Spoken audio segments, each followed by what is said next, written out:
پارہ 2 سورہ بقرہ آیت نمبر 183 میں اللہ پاک فرماتا ہے یا ایھا الذین آمنوا کتب علیکم الصیام، اے ایمان والو تم پر روزے فرض کیے گئے، کما کتب علی الذین من قبلکم، جیسے اگلوں پر فرض کیے ہیں، لعلکم تتقون، کہ کہیں تمہیں پرہیزگاری ملے، کہیں تمہیں پرہیزگاری ملے۔ رمضان المبارک کے روزے اسلام میں 10 شعبان المعظم سن 2 ہجری میں فرض ہوئے۔ 10 شعبان، یہ جو مہینہ گزرا ہے، اس مہینے کی 10 تاریخ جو گزر چکی، 10 شعبان المعظم سن 2 ہجری میں یہ رمضان المبارک کے روزے فرض ہوئے۔ یہ آیت کریمہ جو ابھی ہم نے سننے کی سعادت حاصل کی، اس میں روزے کی فرضیت کا حکم دیا گیا ہے اور اس کی حکمت اور اس کے فوائد بھی بیان ہوئے ہیں۔ روزہ ایک مشقت بری عبادت ہے، مشقت والی عبادت ہے۔ امام غزالی رحمۃ اللہ علیہ نے یہ بھی بات لکھی ہے کہ انسان کے اندر سب سے پختہ نفسانی خواہش کھانے پینے کی ہے۔ انسان کے اندر جو خواہشات ہیں، ان میں جو سب سے پختہ خواہش ہے نا، نفسانی خواہش، وہ کھانے پینے کی ہے۔ آدمی کے پاس اچھا گھر ہو، اچھے کپڑے ہوں، کافی سارا پیسہ ہو وغیرہ، ان چیزوں کی خواہش ہوتی ہے، مگر کھانے کی خواہش ان سب چیزوں سے زیادہ پختہ ہوتی ہے، پختہ بھی ہوتی ہے، زیادہ بھی ہوتی ہے۔ اور روزے میں کھانے پینے ہی سے منع کر دیا جاتا ہے، روزے میں کھانے پینے سے ہی منع کر دیا جاتا ہے۔ اس لحاظ سے روزہ بہت مشقت بری عبادت ہے، اس کی مشقت سب سے زیادہ۔ اب یہاں اللہ پاک کی کرم نوازیاں دیکھیے، محبوب کریم رؤوف الرحیم صلی اللہ علیہ وآلہ وسلم کے صدقے رب کائنات ہم غلامان مصطفیٰ پر کیسی کیسی کرم نوازیاں فرماتا ہے۔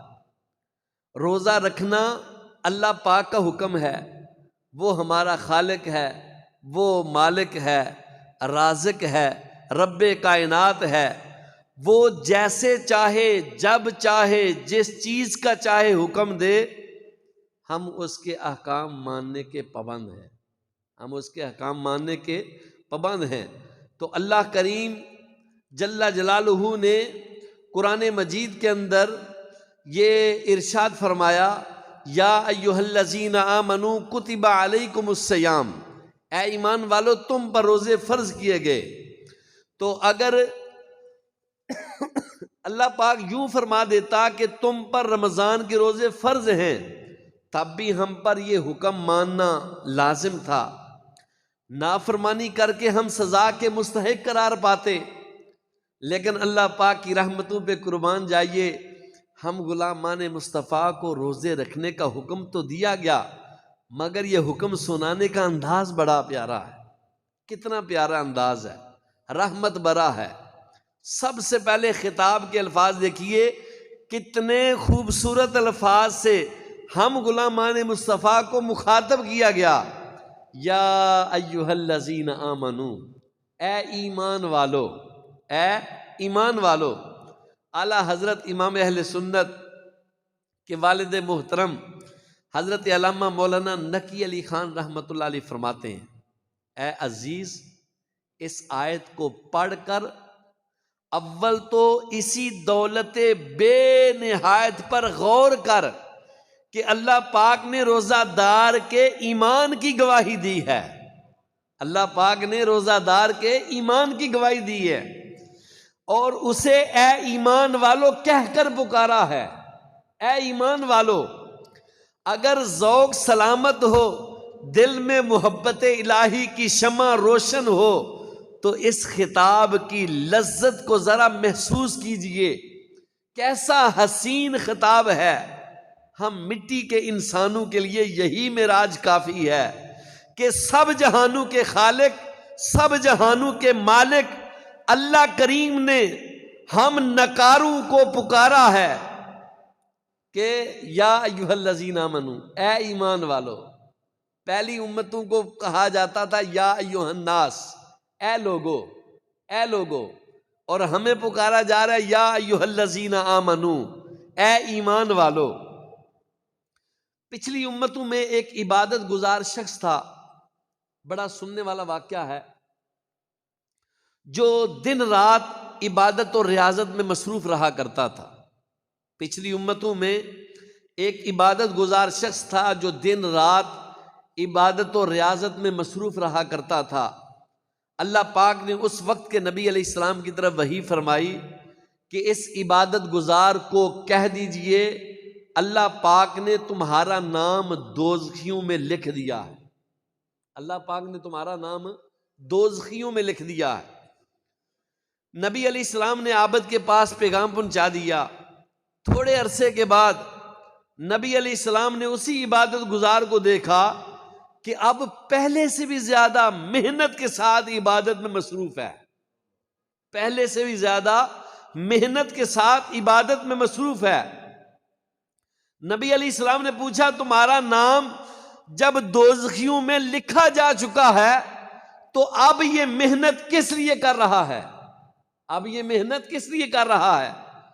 نبی علیہ السلام نے، آپ نے، اس عبادت گزار نے بہت خوبصورت نبی علیہ السلام کو جواب دیا.